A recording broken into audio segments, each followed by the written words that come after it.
ఓపెన్గా చెప్తుంది మంత్రి గారి కుమార్తె, ఎవరో ఆషామాషి వ్యక్తి కాదు, మంత్రి గారి కుమార్తె స్వయంగా. మా ఇంటి మీదకి పోలీసు వాళ్ళని రేవంత్ రెడ్డి పంపిండు, మా ఇంట్లో ఉన్న మా ఓఎస్డీని అరెస్ట్ చేయడానికి ప్రయత్నం చేస్తున్నాడు, ఎట్లా చేస్తారు నేను చూస్తా అని చెప్పి వారు ఆనాడు ఓపెన్గా ఎట్లా అరెస్ట్ చేస్తారు నేను చూస్తానని చెప్పి మంత్రి గారి కుమార్తె హుంకరిస్తే, మంత్రి గారు ఆ ఓఎస్డీ గారిని కారులో పెట్టుకొని తుర్రుమంటే అక్కడ ముందున్న పోలీసు వాళ్ళు చేతులు కట్టుకొని రక్షణగా నిలబడే పరిస్థితి, దుస్థితి తప్ప ఇవాళ ఈ రాష్ట్రంలో ఎంత అరాచకంగా ఉందో పరిస్థితి దాన్ని బట్టి చెప్పొచ్చు. 2-3 రోజులు తిట్టుకున్నారు ఒకరినొకరు, తిట్టుకొని మళ్ళీ సిగ్గు లేకుండా వాళ్ళకి వీళ్ళు షాలు కప్పుకొని వీళ్ళకి వాళ్ళ షాలు కప్పుకొని చేతులు కలుపుకొని ఇద్దరు కలిసి ఏదో మిఠాయిలు పంచుకొని ఇద్దరు కలిసి ఏదో ఒలింపిక్స్లో పతాకం గెలిచినట్టు మళ్ళీ ఒకరికొకరు జబ్బలు ధరుచుకొని బాగుందని చక్కగా ఫోటోలు దిగి ఇంటికి పోయినారు. ఏం ఉద్ధరించారని ముఖ్యమంత్రి గారికి శాలువా కప్పి సన్మానం చేస్తున్నారు పిసిసి ప్రెసిడెంట్ గారు. కొండా సురేఖ గారిని తీసుకెళ్ళి చేతుల్లో చేతులు కలిపి మిఠాయిలు తినిపించి ఏం పొడిచారు మీ ఇద్దరు కలిసి? ఏ కారణం చేత ఇవాళ మీ సెటిల్మెంట్లకు దానికి అందమైన కలర్ పూసి అంతా సమస్యపోయింది టీ కప్లో తుఫాన్ అని చెప్పి ఏం చేస్తున్నారు మీరు అసలు ఈ రాష్ట్రాన్ని? మీరు నలుగురు సెట్టింగ్ చేసుకోవడానికి సెటిల్మెంట్లు చేసుకోవడానికి అది ముఖ్యమంత్రి ఇల్లా లేకపోతే సెటిల్మెంట్లు అడ్డానా? నాకు అర్థం కాదా. జూబ్లీ హిల్స్ కొంప ఇదేదో ఇంటి పంచాయతా, కేవలం ఇంటోళ్ళ పంచాయతా, లేకపోతే కూర్చొని మాట్లాడుకొని శాలువాలు కప్పుకొని స్వీట్లు తినిపించుకోనికే? మేము అడిగేది ఒకటే ఈరోజు, ఇది మాఫియాను మించిన అరాచక పర్వం. ఈ అరాచక పర్వం ఇట్లా జరుగుతుంటే ఏం చేస్తున్నారండి పోలీసు వాళ్ళు? ఏం చేస్తున్నారు అసలు శివధర్ రెడ్డి గారు ఆయన పోలీస్ బృందం? నేను అడుగుతున్నా, ఇవాళ ప్రభుత్వ పెద్దల వాటాల్లో తేడాలు వచ్చి రోడ్డెక్కి కొట్టుకునే పరిస్థితి వస్తే, పారిశ్రామికవేత్తల తలకి తుపాకీ పెట్టే పరిస్థితి వస్తే, చివరికి ఐఏఎస్ అధికారులు రాజీనామా చేసి పారిపోయే పరిస్థితి వస్తే ఏం చేస్తున్నది ఈ రాష్ట్రంలో పోలీసు యంత్రాంగం? నేను అడుగుతా ఉన్నా. కొట్లాడి తెచ్చుకున్న తెలంగాణను కొల్లగొట్టే ప్రయత్నం చేస్తుంటే, ఆ ప్రాసెస్లో కొట్లాటలు అవుతుంటే ఏమి ఇక్కడ లేవా? మిగతా వ్యవస్థలన్నీ చచ్చిపోయినాయా, చచ్చుబడ్డాయా?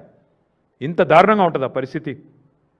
నీకింత నాకెంత, ఇది తప్ప ఈ రాష్ట్రంలో ఇంకో చర్చ ఉందా ఈరోజు? ఇంత అరాచకమా? ఒక్కసారి ఆలోచన చేయండి మీరు. మంత్రి గారి కుమార్తె స్పష్టంగా చెప్తున్నది, కొండా సురేఖమ్మ గారి కుమార్తె, తుపాకీ రేవంత్ రెడ్డి ఇచ్చిండు, వచ్చింది రోహిన్ రెడ్డి, తుపాకీ పెట్టిండు, బెదిరించిండు, మావోడు కూడా అక్కడ ఉంటే ఉన్నాడేమో, మా ఓఎస్డీ కూడా ఉంటే ఉన్నాడేమో, కానీ తుపాకీ ఇచ్చింది రేవంత్ రెడ్డి, తుపాకీ పెట్టింది రోహిన్ రెడ్డి, బెదిరించిన మాట వాస్తవం. ఇది మంత్రి గారి కుమార్తె చెప్తున్నది. పోలీసు వాళ్ళు ఏం చెప్తున్నారు? లేదు బెదిరించింది వాస్తవమే, తుపాకీ వాస్తవమే, కానీ తుపాకీ ఇచ్చింది కొండామురళి, బెదిరించింది సుమంతు అని వాళ్ళు కూడా చెప్తున్నారు. కానీ బెదిరించింది అయితే పక్క కదా. పోలీసోడు చెప్పినా, మంత్రి గారి కుమార్తె చెప్పినా బెదిరించిన మాట వాస్తవం, పారిశ్రామికవేత్త తలకి తుపాకీ పెట్టిన మాట వాస్తవం, అట్లాగే ఇవాళ అవినీతి పర్వం జరుగుతున్న మాట వాస్తవం. మరి ఇప్పటివరకు పోలీసులు ఏం చేస్తున్నట్టు? మంత్రి గారి కుమార్తె ఇంత తీవ్రమైన ఆరోపణలు చేస్తే టాస్క్ ఫోర్స్ పోలీసులు, మంత్రి గారు స్వయంగా నిందితుడిని కారులో వేసుకొని మీ కళ్ళ ముందు నుంచి పోతుంటే ఏం పీకుతుంది పోలీస్ యంత్రాంగం అని నేను అడుగుతున్నా. పెద్ద డైలాగులు కొట్టిండు కదా శివధర్ రెడ్డి రాగానే డీజీపీ, మాకు పింక్ బుక్ లేదు, రెడ్ బుక్ లేదు, కాకీ బుక్. ఎక్కడ పోయింది ఇప్పుడు నీ కాకీ బుక్? కాకెత్తుకపోయిందా? కాకీ బుక్ను కాకెత్తుకపోయిందా? ఎక్కడ పోయినాయి మీ పోలీసు యొక్క దమ్ములు, మీ పోలీసు యొక్క తెలివితేటలు, చాతుర్యాలు ఎక్కడ పోయినాయి? కాంగ్రెస్ కార్యకర్తల కంటే హీనంగా పనిచేస్తూ మా కార్యకర్తల మీద ఒక రీట్వీట్ పెడితేనేమో 20 రోజులు జైల్లో పెట్టిన పోలీసులు ఏం పీకుతున్నారు ఇప్పుడు నేను అడుగుతున్నా. సిగ్గుందా అసలు పోలీస్ యంత్రాంగానికి రాష్ట్రంలో? అధికారులు ఈ రకంగా తొత్తులుగా పనిచేస్తారా ముఖ్యమంత్రికి? శివధర్ రెడ్డి గారు, మీకు కొంత నిజాయితీ గల అధికారాన్ని పేరుంది, ప్రూవ్ చేసుకోండి, చేతనైతే ప్రూవ్ చేసుకోండి. ఎస్, తుపాకీతో బెదిరించిన మాట వాస్తవం అని మంత్రి కుమార్తె చెప్తుంది. మీ పోలీస్ రిపోర్ట్ కూడా చెప్తుంది బెదిరించింది ఓఎస్డీ అని మీరు అంటున్నారు. కాదు, బెదిరించింది ముఖ్యమంత్రి ఇచ్చిన తుపాకీతో ముఖ్యమంత్రి సన్నిహితుడు రోహిన్ రెడ్డి బెదిరించిండని మంత్రి గారి కుమార్తె చెప్తుంది. ఎస్, ఎంక్వైరీ చేయండి. ఎవరిని లోపలేస్తారేయండి? రోహిన్ రెడ్డిని వేస్తారా, సుమంత్ని వేస్తారా, ఎవరిని వేస్తారో వేయండి. పోలీసు యొక్క నిజాయితీని రుజువు చేసుకోండి. మీరు కూర్చొని వాటాలు పంచుకుంటే సరిపోతుందా? మీరు కూర్చొని సెటిల్మెంట్లు చేసుకొని ఈయనకు షాల్వా కప్పి ఆయనకు స్వీట్ తినిపించుకొని ఏదో దీపావళికి ఒకరింటికి ఒకటి పోయినట్టు ఇద్దరు కలిసి నిన్న మొన్ననేమో ఇష్టం వచ్చినట్టు తుపాకీతో బెదిరించి, మరి దీపావళి తుపాక నిజం తుపాక కూడా బయటికి రావాలి. ఎందుకంటే ఇంత దుర్మార్గంగా, ఇంత కిరాతకంగా ప్రభుత్వంలో ఉండే పెద్దలు వాటాల కోసం ఇంత దిగజారి రాజకీయాలు చేస్తూ ఇంకా ఎంత ఘోరం అండి నాకు అర్థం కాదు. అమ్మాయి మాట్లాడిన మాటలు. మంచి రేవులలో ఒక ఎండోమెంట్ ల్యాండ్ ఉంది, ఆ ల్యాండ్కు సంబంధించి ముఖ్యమంత్రి గారి తమ్ముడు మమ్మల్ని బెదిరిస్తున్నాడు ఓపెన్గా చెప్తుంది ఆమె. అసలు ఆయన గన్మెన్లు ఎందుకు? ఎండోమెంట్ భూముల ఒక ఫైల్ మీద మా అమ్మ సంతకం పెట్టింది. సంతకం పెట్టిన తర్వాత ముఖ్యమంత్రి గారు జపాన్లో ఉన్నాడు, ఫైల్ తెప్పించుకున్నాడు. నేను అడుగుతున్నా, మంత్రులుగా ప్రమాణం చేసినప్పుడు ఓత్ ఆఫ్ సీక్రసీ అని ఉంటుంది. మంత్రి ఏడ సంతకం పెట్టిండో కుటుంబ సభ్యులకు కాదు ఎవరికి తెలియద్దు. మేమందరం పనిచేసిన వాళ్ళం మంత్రులుగా. ఓత్ ఆఫ్ సీక్రసీ ఉంటుంది. ముఖ్యమంత్రి జపాన్లో ఉండి ఫైల్ తెప్పించుకున్నాడేంది, మంత్రి బిడ్డకు సంతకం పెట్టిన ముచ్చట తెలుసుడేంది? ఏం జరుగుతుంది రాష్ట్రంలో? సర్కసా లేకపోతే ఇంకేమన్నా? ఇది ఏమనాలి ఇంకా కాంగ్రెస్ గవర్నమెంట్? మేము ఇంత అరాచకమా? ఇంకొక మాట, ఈ జూబ్లీ హిల్స్ ఎలక్షన్స్ వారికి జరుగుతూనే ఉన్నాయి. వీళ్ళకి ఏమాత్రం సిగ్గులేదు.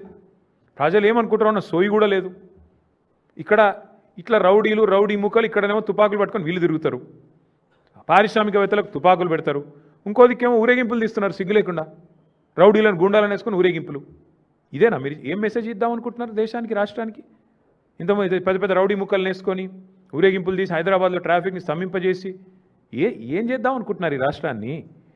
కేసీఆర్ గారు ముందే చెప్పినారు, వడ్డిచ్చిన విస్తార లాంటి రాష్ట్రం కుక్కలు చెప్పిన విస్తార చేస్తారు కాంగ్రెస్ గెలిస్తే అని. ఇవాళ ప్రజలకు అర్థమవుతుందని నేను అనుకుంటా ఉన్నా.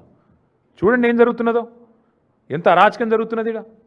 ఒక ఐఏఎస్ అధికారిని ఇవాళ విధి లేని పరిస్థితుల్లో ఆయన వాలంటరీ తీసుకొని పారిపోయే పరిస్థితి తెచ్చింది కాంగ్రెస్ ప్రభుత్వం. ఒక 8-9 ఏళ్ళు సర్వీస్ ఉండంగా ఒక మంచి నిజాయితీ గల అధికారి ఆయన రిజ్వీ గారు. ఇద్దరు ముఖ్యమంత్రి అల్లుడు, మంత్రి కొడుకు, ఇద్దరు పంచాయతీల ఒక ఐఏఎస్ అధికారి బలి. ఇంత అరాచకం. ఇంకా ఘోరం. ఎంత విచిత్రం అనిపిస్తుందంటే మాకు, క్యాబినెట్ సమావేశంలోనే తిట్టుకుంటున్నారంట. పొంగులేటి శ్రీనివాసరెడ్డి అంటే ఆయన మంత్రి గారు కుమార్తె చెప్తుంది, నా మాట కాదు ఇది. పొంగులేటి శ్రీనివాసరెడ్డి మా టెండర్ల తలదూర్చిండు. ఆమె కుల్లా చెప్తున్నది, ఏం సిగ్గుపడతలేదు. మా డిపార్ట్మెంట్ టెండరు అంటే వాళ్ళ ఇంటి పంచాయతీ లెక్కనే ఉంది ఇది. మా డిపార్ట్మెంట్ టెండరు మేము మా ఓన్కి వేసుకోమని చెప్పినాం. మంత్రి ఫోన్ చేసిండు పొంగులేటి, మీరు టెండర్ వేయొద్దన్నాడు. అయినా మావోడు టెండర్ వేసిండు. మా ఓన్కే టెండర్ వచ్చింది. వస్తే ఆయన కోపం వచ్చింది. కోపం వస్తే టెండర్ క్యాన్సిల్ చేసిండ్రు. ఎండోమెంట్ టెండర్ని తీసుకుపోయి R&Bలో తీసుకుపోయినరు. ఇంత బాహాటంగా టెండర్లు, రిగ్గింగు, బెదిరింపులు, మంత్రులు ఒకరినొకరు బెదిరించుకోవడం, రింగు కావడం, ఇంత నికృష్టమైన వ్యవహారం ఈ దేశంలో ఎప్పుడైనా చూసినామా మనం? డైరెక్ట్గా మంత్రులు ఒకరి మీద ఒకరు ఆరోపణలు చేసుకోవడం. నేను అడుగుతా ఉన్నా, మరి పొంగులేటి శ్రీనివాసరెడ్డి ఇన్ని అరాచకాలు చేస్తుంటే, ముఖ్యమంత్రి ఇంత డైరెక్ట్గా దిగజారి పనిచేస్తుంటే ఏం చేస్తున్నారు నాకు అర్థం కాదు. ఈ రాష్ట్రంలో పోలీసులు, ఈ రాష్ట్రంలో బీజేపీ వాళ్ళు ఏం బిక్తున్నారు? ఇంకొక మాట నేను అడుగుతున్నా, ఉత్తమ్ కుమార్ రెడ్డి పేరు తీసుకున్నది అమ్మాయి. నేను ఉత్తమ్ అంకుల్కి ఫోన్ చేసిన డెక్కన్ సిమెంట్స్ విషయంలో, ఆయన నాకేం తెలియదు అంటాడు. మరి ఉత్తమ్ కుమార్ రెడ్డిని ఎందుకు పిలిచి విచారించరు? ఉత్తమ్ కుమార్ రెడ్డిని పిలిచి పోలీసులు విచారించాల్సిన అవసరం లేదా? నీ నియోజకవర్గంలో డెక్కన్ సిమెంట్స్ విషయంలో అరాచకం జరుగుతుంది, అక్కడ తుపాకీ పెడతారు, ఈ రకంగా ఆరోపణలు ప్రత్యారోపణలు జరుగుతాయి, ఇదంతా ఓపెన్గా జరుగుతుంది. ఎందుకు ఉత్తమ్ కుమార్ రెడ్డిని విచారించరు? ఎందుకు రోహిన్ రెడ్డిని పోలీసులు విచారించరు? ఎందుకు OSD సుమంత్ని విచారించరు? ఇదేమన్నా మీ ఇంటి వ్యవహారమా, లోపల వ్యవహారమా? ఇంకోటి, ఇప్పుడు రిజ్వీ గారి గురించి కూడా నేను ఒకటి గుర్తు చేస్తా ఉన్నా మీకు. రిజ్వీ గారు గతంలో విద్యుత్ శాఖలో పనిచేసినారు ఇక్కడ ఈ ప్రభుత్వంలో, కాంగ్రెస్ ప్రభుత్వంలో. అప్పుడు కూడా కేసీఆర్ గారు 24 గంటల కరెంట్ ఇచ్చినందుకు కోపం మీద వీళ్ళు ఏదో కమిషన్ ఏదో వేసినారు, సిట్టింగ్ జడ్జితో, రిటైర్డ్ జడ్జితో. రిజ్వీ గారు అప్పుడు పాపం వీళ్ళకి సహకరించినట్టున్నారు. చూస్తుంటే ఇవాళ అందుకు కూడా నేను బలిపశువు చేసినట్టు కనబడతా ఉన్నది. ఎందుకంటే అప్పుడు ఏదో ఒకటి చేసి కేసీఆర్ గారి మీద బట్టగాల్చి బద్నాం చేసి మొత్తానికి రిజ్వీ గారిని బలిపశువుగా చేద్దాం మధ్యలో అనుకుంటే, దీనిలో ఏం తప్పు లేదు అని ఆయన చెప్పినట్టున్నాడు. అందుకే ఇవాళ రిజ్వీ గారి మీద పగబట్టి జూపల్లి కృష్ణారావు అనే ఒక మంత్రి ఉత్తరం రాసి ఆయన మీద అక్రమార్కుడు, ఆయన ఏదో చేసిండు అని చెప్పి ఆయన మీద ఉత్తరం రాసే పరిస్థితి. అంటే వీళ్ళ వాటాల పంచాయతీ కోసం వాళ్ళ ప్రజాపాలన లేదు, గాడిది గుడ్డు లేదు, ఏది లేదు. ప్రజలు లేరు, పాలన లేదు, ఏదీ లేదు. మొత్తం దందాలు, చందాలు, మూటలు, వాటాలు, ఇది తప్ప ఏమీ లేదు ఈ రాష్ట్రంలో.